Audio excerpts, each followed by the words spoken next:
YSM news కి స్వాగతం. ముందుగా బులెటిన్ లో హెడ్లైన్స్. 880 కనిష్ట స్థాయికి చేరితేనే కానీ ఆంధ్ర రాష్ట్రానికి సంబంధించిన ప్రాజెక్టులకు నీళ్లు అందవు. కాకాని గోవర్ధన్ రెడ్డి. ఏపీకి యూనివర్సిటీలు రాకుండా గత ప్రభుత్వం అడ్డుకుంది. మండలిలో మంత్రి లోకేష్.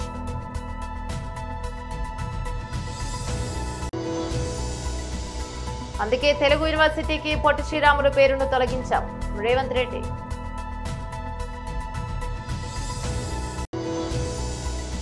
చెంచల్గూడ జైల్లో ఉన్న మహిళా జర్నలిస్టులు రేవతి, తన్వి యాదవ్లను పరామర్శించిన బీఆర్ఎస్ నాయకులు.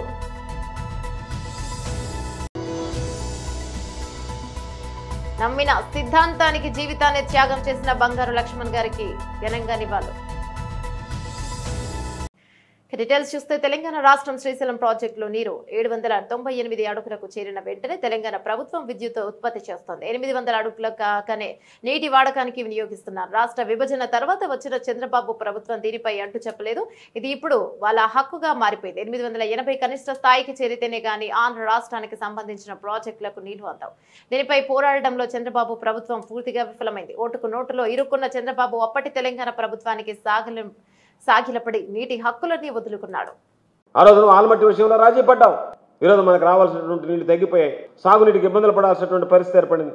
ఈరోజు రాయలసీమ జిల్లాలతో పాటు నెల్లూరు జిల్లాతో పాటు చెన్నైకి మంచినీరు అందించాలనేటువంటి మహత్తర లక్ష్యంతో ఈరోజు జగన్మోహన్ రెడ్డి గారి రాయలసీమ ఎత్తిపోతల పథకానికి శ్రీకారం చుడితే చంద్రబాబు నాయుడు ప్రభుత్వం దీనికి సంబంధించి ఏ విధంగా అడ్డుకోవాలనేటువంటి ఆలోచన చేస్తుంది తప్ప రైతుల పరిస్థితి కానీ ప్రజల పరిస్థితిని కానీ పట్టించుకోకుండా చంద్రబాబు సర్కార్ ఎంత నిర్లక్ష్యంగా వ్యవహరిస్తుందని మనం ఈరోజు అర్థం చేసుకోవాల్సినటువంటి పరిస్థితి.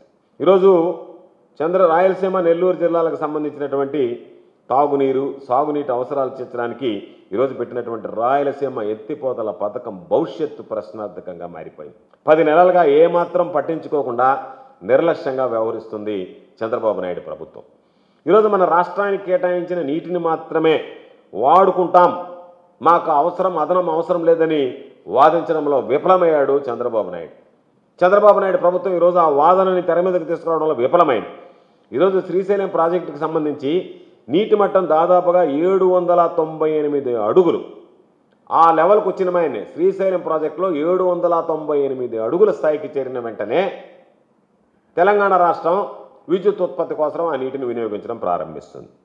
800 అడుగులకు రాగానే ఆ ప్రాజెక్టుని వాళ్ళు నీళ్లు వాడుకునే దానికి ఉపయోగించుకుంటున్నారు.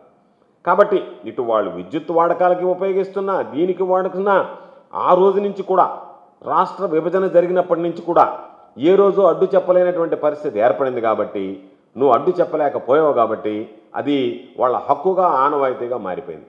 ఆ రోజే కనుక చంద్రబాబు నాయుడు రాష్ట్ర విభజన జరిగిన తర్వాత దాన్ని ప్రశ్నించుంటే మీరు ఏ విధంగా మా ప్రయోజనాలకు సంబంధించి ఉమ్మడి రిజర్వాయర్లో నుంచి 798 అడుగుల్లోనే మీరు విద్యుత్ ఉత్పత్తికి నీళ్లు వాడుతున్నారు, 800 అడుగులు వచ్చిన తర్వాత మీరు ఏ విధంగా నీరు తరలించుకు వెళ్ళిపోతున్నారని ప్రశ్నించుంటే దాని మీద చర్చ జరిగి ఉండేది. కేంద్ర ప్రభుత్వం జోక్యం చేసుకుని ఉండేది. దానికి ఆ రోజే అడ్డుకట్ట వేసేటువంటి పరిస్థితి ఏర్పడి ఉండేది. వదిలేసావు, ఇష్టారాజ్యంగా వ్యవహరించేటువంటి పరిస్థితి తీసుకొచ్చావు.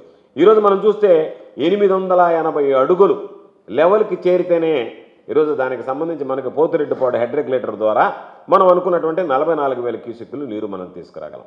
798లో తెలంగాణ విద్యుత్ ఉత్పత్తి చేస్తూ 800 అడుగుల్లో వాడు నీరు తరలించకపోతుంటే 880 అడుగులు గరిష్ట స్థాయికి చేరిన దాకా మనము ఆ స్థాయికి వచ్చే ఆంధ్రప్రదేశ్లో ప్రైవేట్ యూనివర్సిటీల ఏర్పాటును తమ ప్రభుత్వం స్వాగతిస్తోందని మంత్రి నారా లోకేష్ మండలిలో పేర్కొన్నారు. బడ్జెట్ సెషన్లో భాగంగా సోమవారం మండలిలో మంత్రి లోకేష్ మాట్లాడారు. ప్రైవేట్ యూనివర్సిటీల ఏర్పాటుకు సంబంధించిన ప్రతిపక్ష సభ్యులు అడిగిన ప్రశ్నలకు జవాబునిచ్చారు. తమ ప్రభుత్వం గతంలో ప్రస్తుతం కూడా గ్రీన్ ఫీల్డ్ యూనివర్సిటీల ఏర్పాటును ప్రోత్సహిస్తోందని స్పష్టం చేశారు.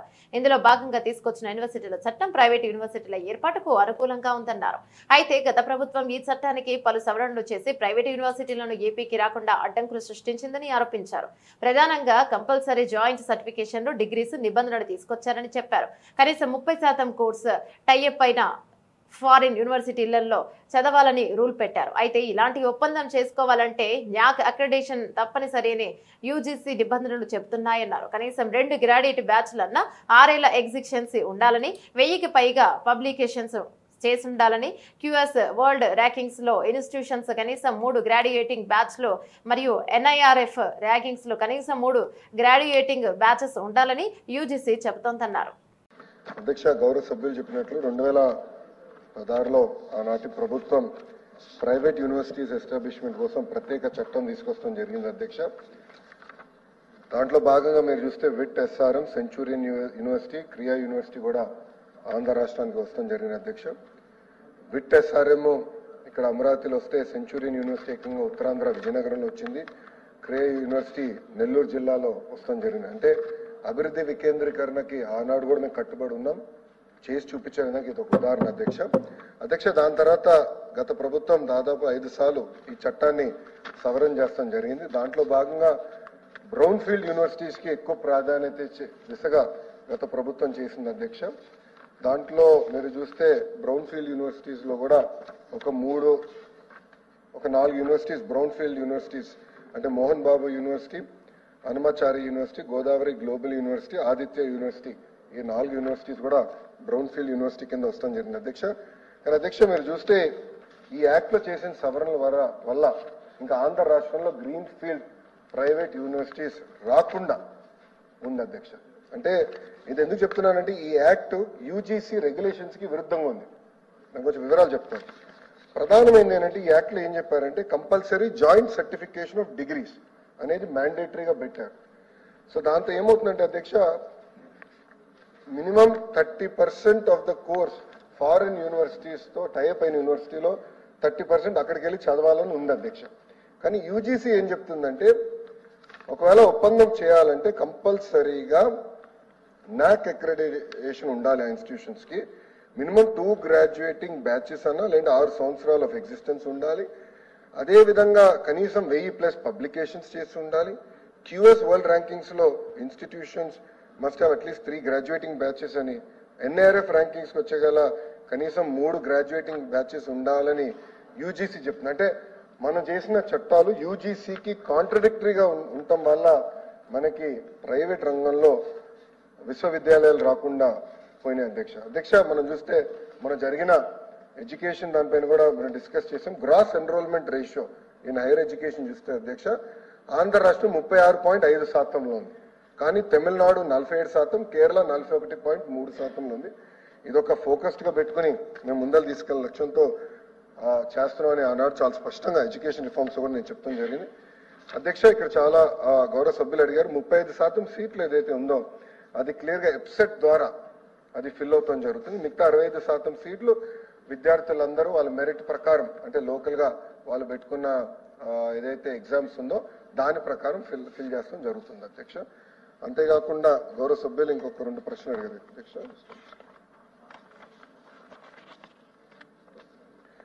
గౌరవ సభ్యులు కొన్ని ప్రశ్నలు అడిగారు. ఒకటి, ప్రభుత్వ విశ్వవిద్యాలయాలకు వచ్చేగల యూనిఫైడ్ యాక్ట్ తీసుకొస్తున్నామా లేదా అని అడిగారు అధ్యక్ష. అడ్మినిస్ట్రేషన్ తెలుగు విశ్వవిద్యాలయానికి పొట్టి శ్రీరాములు పేరును తొలగించి సురవరం ప్రతాప్ రెడ్డి పేరును పెట్టడానికి గల కారణాన్ని తెలంగాణ ముఖ్యమంత్రి రేవంత్ రెడ్డి వెల్లడించారు.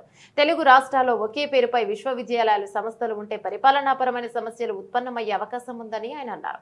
అందుకే మన రాష్ట్రంలోని విశ్వవిద్యాలయాలు సంస్థలకు తెలంగాణకు సంబంధించిన పేర్లు పెడుతున్నట్లు చెప్పారు.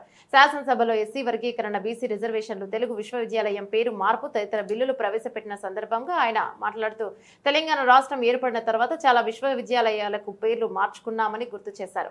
పరిపాలన సౌలభ్యం కోసమే ప్రొఫెసర్ జయశంకర్, కొండా లక్ష్మణ్ బాపూజీ, పివి నరసింహారావు, కాళోజీ నారాయణరావు పేర్లు పెట్టాలనుకున్నట్లు తెలిపారు. అలాగే పొట్టి శ్రీరాములు తెలుగు విశ్వవిద్యాలయానికి సురవరం ప్రతాప్ రెడ్డి పేరును పెడుతున్నట్లు చెప్పారు. సురవరం ప్రతాప్ రెడ్డి తెలంగాణ సమాజానికి ఎంతో సేవ చేశారని కొనియాడారు. నిజాంకు వ్యతిరేకంగా పోరాడారని, గోల్కొండ పత్రికను నడిపారని గుర్తు చేసుకున్నారు. తెలుగు విశ్వవిద్యాలయానికి పొట్టి శ్రీరాములు పేరు ఉన్న దగ్గర సురవరం ప్రతాప్ రెడ్డి గారి పేరును పెట్టాలని రాష్ట్ర ప్రభుత్వం గత శాసనసభ సమావేశాల సందర్భంగా కునంనేని సాంబశివరావు గారు ప్రభుత్వం దృష్టికి తీసుకురావడం, ఈ అంశాలను ప్రభుత్వం పరిగణలోకి తీసుకున్న తర్వాత గత 10 సంవత్సరాలు తెలంగాణ రాష్ట్రం ఏర్పడ్డ తర్వాత ప్రభుత్వాలు తీసుకున్న నిర్ణయాలు, విధి విధానాలను పరిశీలించిన తర్వాతనే ఈ ప్రతిపాదన రాష్ట్ర ప్రభుత్వం ముందుకు తీసుకురావడం జరిగింది. దురదృష్టవశాత్తు రాజకీయాలు కలుషితమైనయా, రాజకీయ నాయకుల యొక్క ఆలోచనలు కలుషితమైనయా, దీన్ని ఎట్లా విశ్లేషించాలనో నాకు అర్థం కాలేదు. కానీ పొట్టి శ్రీరాములు గారి స్వాతంత్ర ఉద్యమంలో గాంధీ గారి స్ఫూర్తిని తీసుకొని స్వతంత్రం కోసం వారు చేసిన పోరాటాలను లేదా వారు ప్రాణత్యాగం ద్వారానే మద్రాసు రాష్ట్రం నుంచి ఆంధ్రప్రదేశ్ విభజన 1953 సంవత్సరంలో జరిగిన విషయాన్ని ఎవరు తక్కువగా చూడడం లేదు. వారి పట్ల అపారమైన గౌరవము, విశ్వాసము, వారి దేశభక్తిని, వారి ప్రాణ త్యాగాన్ని మనమందరం గుర్తించాలి, కీర్తించాలి, వారిని స్మరించుకోవాలి. అదే సందర్భంలో 2014 పునర్విభజన చట్టం తెలంగాణ రాష్ట్రాన్ని ఆంధ్రప్రదేశ్ నుంచి విభజించి ఏర్పాటు చేసిన తర్వాత పరిపాలనకు సంబంధించి పరిపాలనలో భాగంగా కొన్ని పాలనాపరమైన నిర్ణయాలు తీసుకోవడం జరిగింది. ఆ పాలనాపరమైన నిర్ణయాలు తీసుకున్న సందర్భంలో తెలంగాణ రాష్ట్రంలో ఉన్న లేదా ఆనాడు తెలంగాణ విముక్తి కోసం పోరాటం చేసిన గొప్ప వ్యక్తులను లేదా ప్రత్యేక తెలంగాణ రాష్ట్ర ఏర్పాటుకు కృషి చేసిన వాళ్ళను మనం స్మరించుకోవడం, వాళ్ళ పేర్లను మన విద్యా సంస్థలకు కానీ ప్రభుత్వ రంగ సంస్థలకు కానీ మనం పెట్టుకోవడం గత 10-11 సంవత్సరాల నుంచి జరుగుతున్న పరిణామాల అధ్యక్ష. అందులో భాగంగానే కొన్ని అంశాలను తమ ద్వారా కొన్ని వర్గాలకు అపోహలు కల్పించే ప్రయత్నం కొంతమంది చేస్తున్నారు. వాళ్ళు సభలో సభ్యులు కాదు కాబట్టి నేను వాళ్ళ పేర్లు తీసుకోదలుచుకోలేదు. కాకపోతే కేంద్ర ప్రభుత్వంలో బాధ్యతాయుతమైన బాధ్యత నిర్వహిస్తున్న వాళ్ళు కూడా ఈ రకంగా మాట్లాడడం అనేది తెలంగాణ సమాజానికి మంచిది కాదు. అందుకే ఆంధ్రప్రదేశ్ విభజన తర్వాత ఆంధ్రప్రదేశ్ భౌగోళిక ప్రాంతంలో ఉన్న విశ్వవిద్యాలయాలు ఆంధ్రప్రదేశ్కు, తెలంగాణ భౌగోళిక ప్రాంతంలో ఉన్న విశ్వవిద్యాలయాలు తెలంగాణకు వచ్చాయి. ఈ ప్రక్రియలో భాగంగానే యూనివర్సిటీ విశ్వవిద్యాలయాలకు కొత్త నామకరణాలు చేసుకోవడం జరిగింది. For example doctor NTR university of health sciences. Chanchalguda జైల్లో ఉన్న మహిళా జర్నలిస్టులు రేవతి, తన్వి యాదవ్ అలియాస్ బండి సంజయ్ను పరామర్శించిన బీఆర్ఎస్ నాయకులు. ఆశించింది, భావించింది ఒక సంక్షేమ రాజ్యాన్ని ఏమన్నా తెస్తారేమో, గతంలో ఉన్న కేసీఆర్ గారి ప్రభుత్వం కంటే ఎక్కువ సంక్షేమ కార్యక్రమాలు చేసి ఎక్కువ పేద ప్రజలను సంతోషపరుస్తారేమో అనే ఒక అపోహ, ఒక అభిప్రాయం ప్రజల్లో వచ్చింది. కానీ ఇవాళ రేవంత్ రెడ్డి గారి ప్రభుత్వ వ్యవహారం చూస్తుంటే ఇందిరమ్మ రాజ్యం అంటే తిరిగి ఎమర్జెన్సీ రోజులను గుర్తుకు తెచ్చే విధంగా ఆడబిడ్డలను జైల్లో పెట్టడమే ఇందిరమ్మ రాజ్యం అన్నట్టుగా వ్యవహారం చేస్తా ఉన్నారు. ఇవాళ రాష్ట్రంలో రేవంత్ రెడ్డి గారి ప్రభుత్వం మీద ఎంత వ్యతిరేకత ఉంది అంటే, ఎక్కడ ఒక కుటుంబ సభ్యులు 10 మంది జమైనా లేదా ఫ్రెండ్స్ ఒక 4-5 ఏదైనా ఫంక్షన్లో కలుసుకున్నా ఈ ప్రభుత్వం గురించి చర్చ వస్తే ఖచ్చితంగా ఖండితంగా మాట్లాడుతున్నారు. ఈ ప్రభుత్వం మమ్మల్ని మోసం చేసి వచ్చింది, రేవంత్ రెడ్డి కాంగ్రెస్ పార్టీ అరిచేతిలో వైకుంఠం చూపెట్టి 6 గ్యారంటీలు 100 రోజులోని అడ్డమైన మాటలు చెప్పి 420 హామీలు ఇచ్చి గద్దెనెక్కిండ్రు అనే మాట ఒక్కరు కాదు, రాష్ట్రంలోని ప్రతి ఒక్కరూ మాట్లాడుతున్నారు. సరే, భాష కొన్ని సందర్భాల్లో కొంతమందికి కడుపు మండి పంట ఎండి గట్టిగా వచ్చిండొచ్చు. అక్కడక్కడ ముఖ్యమంత్రి గారికి ఇట్లా మాట్లాడితేనే అర్థమవుతుందని చెప్పి కూడా, ఎందుకంటే ఆయన బజారు భాష మాట్లాడుతున్నాడు కాబట్టి అదే భాషలో మాట్లాడితేనే ఆయనకు అర్థమవుతుందని చెప్పి కొంతమంది గట్టిగా మాట్లాడుతుండొచ్చు. కానీ నేను ఇవాళ రాహుల్ గాంధీ గారు, ఏ రాహుల్ గాంధీ గారు అయితే తెల్లారు లేస్తే ఒక రాజ్యాంగం పుస్తకాన్ని పట్టుకొని ఆయన ఏదో రాజ్యాంగ రక్షకుడిలాగా మొహబ్బత్ కి దుకాన్ అని ఏదైతే పెద్ద పెద్ద మాటలు చెప్తా ఉంటారో ఆయనను అడుగుతా ఉన్నా, ఇదేనా మీరు చెప్పిన ఇందిరమ్మ రాజ్యం? ఇదేనా మీరు చెప్పిన మొహబ్బత్ కి దుకాన్? జనం తిడితే, జనం ఆక్రోశిస్తే, జనం గట్టిగా మాట్లాడితే జర్నలిస్టులను జైల్లో పెడతారా? జనం గట్టిగా మిమ్మల్ని నిరసిస్తే, జనం గట్టిగా మీ మీద గొంతు విప్పితే దాన్ని చూపెట్టిన పాపానికి ఇవాళ జర్నలిస్టులను జైలుకు పంపుతారా? ఒకరు ఇద్దరు కాదు, ఇప్పటికీ రేవంత్ రెడ్డి గారి ప్రభుత్వం వచ్చిన తర్వాత ఈ రాష్ట్రంలో ఒకరిద్దరు కాదు, సిద్దిరెడ్డి శ్రీనివాసరెడ్డి, గౌతమ్ పోతగోని, ఆకుల శ్రీనివాసరెడ్డి, శంకర్ గౌడ్, యారా రంజిత్ రెడ్డి, రాజ్ కుమార్ నాయక్, సరితా యాదవ్, విజయారెడ్డి, రేవతి, తన్వి యాదవ్, శివారెడ్డి. అయితే వీళ్ళ మీద దాడులన్నా జరిగినాయి లేదా వీళ్ళందరినీ కూడా జైలుకి పంపించారు. అంటే ఇంత నికృష్ట సాధారణ కుటుంబంలో జన్మించి తన అంకుటిత దీక్షలతో దేశభక్తి అసాధారణ స్థాయికి ఎదిగిన గొప్ప నాయకుడు శ్రీ బంగారు లక్ష్మణ్. నియంతృత్వానికి ప్రజాస్వామ్యానికి మధ్య జరిగిన పోరాటంలో అలుపెరగని పోరాటం చేసిన ప్రజాస్వామ్యవాది. తాను నమ్మిన సిద్ధాంతానికి కట్టుబడి దానిని పరివ్యాప్తం చేసేందుకు తన జీవితాన్ని త్యాగం చేసిన గొప్ప త్యాగశీలి. అలాంటి బంగారు లక్ష్మణ్ గారికి ఘన స్వాగతం, నివాళులు అర్పిస్తున్నాం. సామాన్య కుటుంబంలో జన్మించినటువంటి బంగారు లక్ష్మణ్ గారు అసామాన్యుడుగా దిగాడని ఈ సందర్భంగా నేను గుర్తు చేస్తూ ఉన్నా. కఠోరమైన దీక్ష, అచంచలమైన దేశభక్తే ఆయనని ఉన్నతునిగా చేశాదని ఈ సందర్భంగా నేను గుర్తు చేస్తూ ఉన్నా. ప్రజాస్వామ్యానికి నియంతృత్వానికి జరిగినటువంటి భీషణ పోరాటం ఏదైతే ఉన్నదో దాంట్లో బంగారు లక్ష్మణ్ గారు రాజీ లేని పోరాటం చేశాడు. నియంతృత్వానికి వ్యతిరేకంగా గలాన్ని విప్పినటువంటి యోధుడు, ప్రజాస్వామిక యోధుడు శ్రీ బంగారు లక్ష్మణ్ గారని ఈ సందర్భంగా నేను గుర్తు చేస్తూ ఉన్నాం. అనేక మంది ఎప్పుడు ఏ పార్టీలో ఉంటారో తెలియదు, అధికారమే పరమావధిగా పనిచేస్తున్నటువంటి నేపథ్యం కనిపిస్తూ ఉంది దేశంలో. కానీ బంగారు లక్ష్మణ్ అలా కాదు. ఆయన అంకిత భావంతో నమ్మినటువంటి సిద్ధాంతం కోసం దానిని పరివ్యాప్తం చేసేటందుకు బంగారు లక్ష్మణ్ గారు తన జీవితాన్ని అంకిత భావంతో తన జీవితాన్ని సమర్పించినటువంటి వ్యక్తి బంగారు లక్ష్మణ్ గారు అని ఈ సందర్భంగా నేను గుర్తు చేస్తున్నాను. బంగారు లక్ష్మణ్ గారు జాతీయ అధ్యక్షుడు అయినప్పుడు దేశ విదేశాల నుండి 16 మంది ఈవెన్ గల్ఫ్ కంట్రీస్ నుండి రాబడ్డటువంటి రాయబారులు ఎవరైతే ఉన్నారో భారతదేశంలో ఒక చారిత్రాత్మకమైన నిర్ణయాన్ని బీజేపీ చేపట్టింది అని బంగారు లక్ష్మణ్ గారిని కలిసేటందుకు వచ్చిన విషయాన్ని కూడా గుర్తు చేస్తూ ఉన్నాం.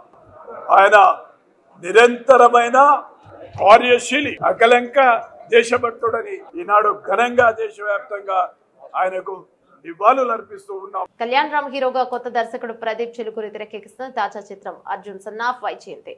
లేడీ సూపర్ స్టార్ విజయశాంతి ప్రధాన పాత్రలో నటిస్తున్నారు. కళ్యాణ్ రామ్ సరసన కథానాయికగా సాయి మంజేకర్ నటిస్తున్నారు. ఇక ఇప్పటికే రిలీజ్ అయిన ప్రచార చిత్రాలు, టైటిల్ పోస్టర్, ఇటీవల వదిలిన ప్రీ టీజర్ ప్రేక్షకులను విశేషంగా ఆకట్టుకుంటున్నాయి. క్రమంలో తాజాగా మేకర్స్ టీజర్ విడుదల చేశారు. High voltage action scenes, emotional moments కలబోసిన ఈ టీజర్ ఆకట్టుకుంటోంది. అజనీస్ లోక్నాథ్ బ్యాక్గ్రౌండ్ స్కోర్ ఈ టీజర్ లో హైలైట్ గా నిలిచింది. విజువల్స్ కూడా ప్రత్యేక ఆకర్షణ చెప్పాలి. ఇక టీజర్ లో విజయశాంతి వైజయంతి అనే పవర్ఫుల్ పోలీస్ ఆఫీసర్ గా కనిపించగా ఆమె కొడుకు పాత్రలో కళ్యాణ్ రామ్ కనిపించారు. నెక్స్ట్ పుట్టినరోజు నాటికి పోలీస్ గా కాకి డ్రెస్ లో చూడాలని వైజయంతి తన కుమారుడిని కోరుతుంది. అయితే కొన్ని అనుకుని పరిస్థితుల్లో పోలీస్ అవ్వాల్సిన హీరో కత్తి పట్టుకుని రౌడీల మీదకి యుద్ధానికి బయలుదేరినట్లు టీజర్లు చూపించారు. కాగా తల్లి కొడుకుల మధ్య ప్రేమ వైరం సెంటిమెంట్ నేపథ్యంలో అర్జున్ సన్నాఫ్ వైజయంతి సినిమా రూపొందిస్తున్నట్లు టీజర్ చూస్తే అర్థమవుతోంది. Ashoka creations, NTR arts banners పై అశోక వర్ధన్, ముప్పా సునీల్ బులుసో నిర్మించిన ఈ చిత్రాల్లో బాలీవుడ్ నటుడు సోహైల్ ఖాన్ ప్రతినాయకుడిగా నటించారు. శ్రీకాంత్, మేకా, బబ్లు, పృథ్వీరాజ్ ఇతర కీలక పాత్రల్లో కనిపించనున్నారు. గోదావరికంలోని ప్రెస్ క్లబ్ లో కాంగ్రెస్ పార్టీ ముస్లిం మైనార్టీ విభాగం తరపున విలేకరుల సమావేశం నిర్వహించారు. విలేకరుల సమావేశంలో Ramagundam municipal corporation Congress party minority విభాగం అధ్యక్షులు ఎండి ఆసిఫ్ పాషా, తాజా మాజీ కార్పొరేటర్ ఎండి ముస్తఫా లో పాల్గొని మాట్లాడుతూ రామగుండం నియోజకవర్గంలో ముస్లింల సంక్షేమానికి కృషి చేస్తూ ముస్లిం సోదరుల కుటుంబాల వివాహ కార్యక్రమాలు నిర్వహించుకుంటూ షాదీఖానా నిర్మాణాలకు 2 కోట్ల రూపాయల మంజూరుకు కృషి చేసిన రామగుండం ఎమ్మెల్యే రాజ్ ఠాగూర్ కి మరియు తెలంగాణ రాష్ట్ర ముఖ్యమంత్రి రేవంత్ రెడ్డికి, ఉప ముఖ్యమంత్రి బట్టి విక్రమార్కకి, మంత్రి దుద్దిల శ్రీధర్ బాబు కృతజ్ఞతలు తెలియజేశారు.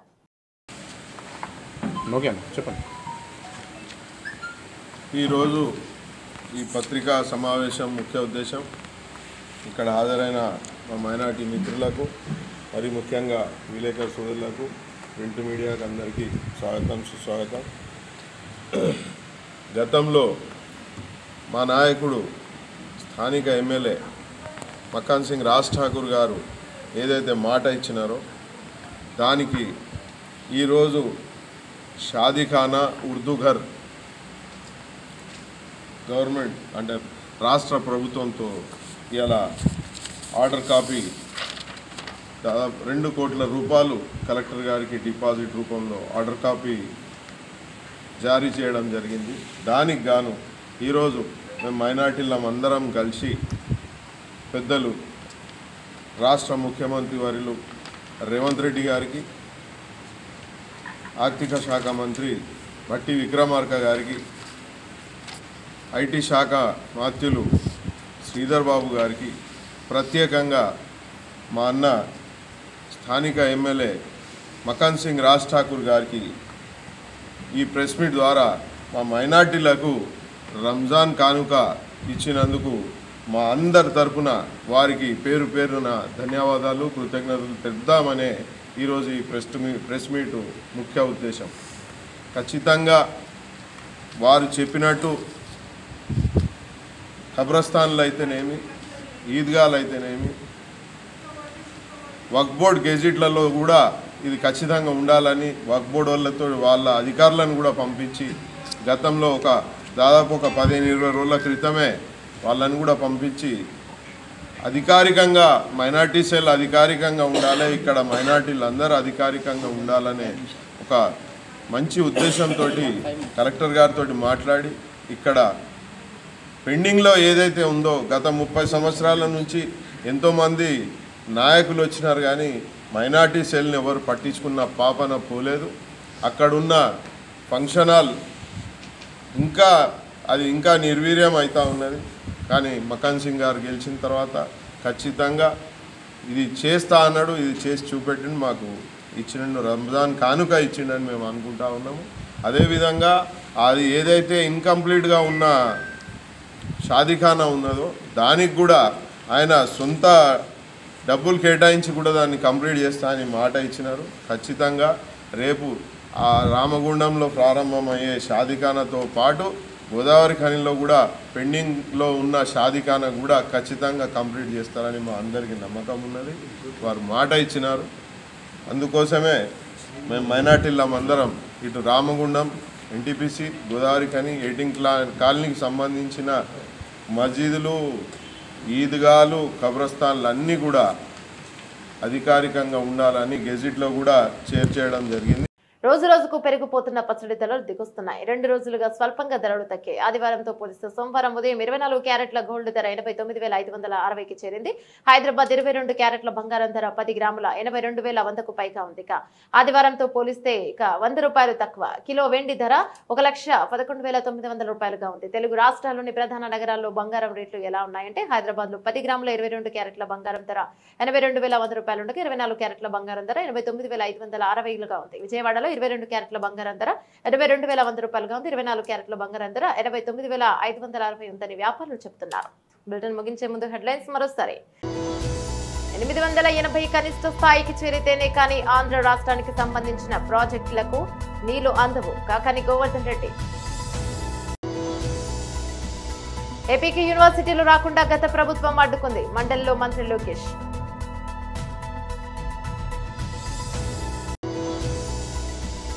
అందుకే తెలుగు యూనివర్సిటీకి పొట్టి శ్రీరాములు పేరును తొలగించాం. రేవంత్ రెడ్డి.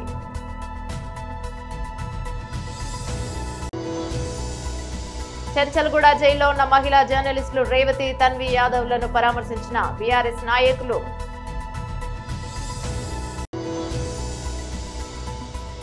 నమ్మిన సిద్ధాంతానికి జీవితాన్ని త్యాగం చేసిన బంగారు లక్ష్మణ్ గారికి ఘనంగా నివాళులు. ఇవి బులెటిన్లోని అప్డేట్స్. మరో బులెటిన్లో మళ్ళీ కలుసుకుందాం. అంతవరకు సెలవు. నమస్తే.